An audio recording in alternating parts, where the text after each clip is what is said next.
But I was a news writer and Oprah was the anchor. So we were, we were both young, single black women. I was 21, she was 22, she's still older. We're now 57 and 58. And it's typical Oprah. There was a really bad snowstorm. I was living 45 minutes away. I had my own little apartment. And she said, you really shouldn't drive in this weather. Why don't you just spend the night at my house?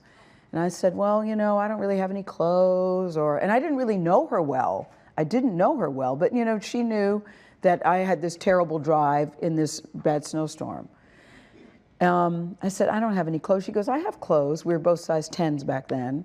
And I said, I don't have any underwear. She goes, I have underwear, it's clean. She said, I draw the line at a toothbrush. We'll stop at the drugstore, we'll buy you a toothbrush. She said, you cannot use my toothbrush. We'll stop and get a toothbrush.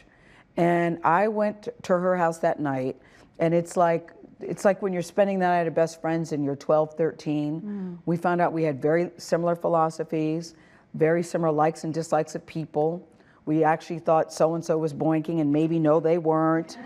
So we had a little of that too when we were looking at people in the newsroom. And we stayed up all night sort of talking all through the night. And we've been friends ever since then.